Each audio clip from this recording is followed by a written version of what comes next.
చక్కెర యొక్క కేజీ ధర 25% తగ్గాను. అందుకు ఒక గృహిణి చక్కెరపై చేయు ఖర్చును తగ్గించకుండా చక్కెర యొక్క వాడకం ఎంత శాతం పెంచవలసి ఉంటుందన్నాడు. ఇప్పుడు ఇక్కడ చక్కెర ధర 25% తగ్గింది. ఇంతకుముందు పెట్రోల్ ధర పెరిగింది, ఇప్పుడు తగ్గింది. ఇక్కడ ఏంది, పోయిన నెల ఒక 100 రూపాయలు ఇచ్చినాం అనుకో, ఒక 4 కేజీలు తెచ్చుకున్నాం.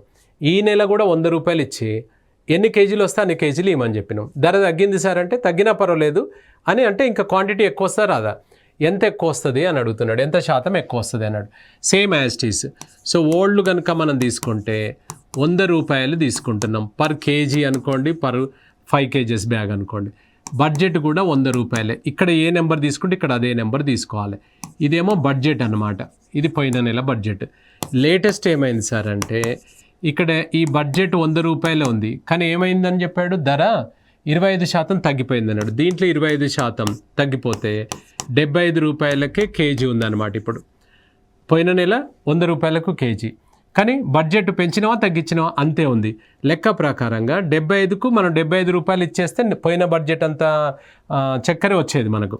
కానీ ఇక్కడ 100 రూపాయలు ఇస్తున్నాం కాబట్టి ధర పెరుగుతుందా లేదా చెప్పండి, పెరుగుతుంది. ఎంత క్వాంటిటీ పెరుగుతా లేదా అంటే 75కు 25 రూపాయలు పెంచుతున్నాం అనమాట. 25% అంటే 100కు ఎంత, క్రాస్ మల్టిప్లై చేయండి. 100 × 25 / 75. సో 1/3, 100/3 అనగానే ఏం గుర్తు రావాలి, 33 1/3 అనేది మనకు స్ట్రైక్ అవ్వాలి.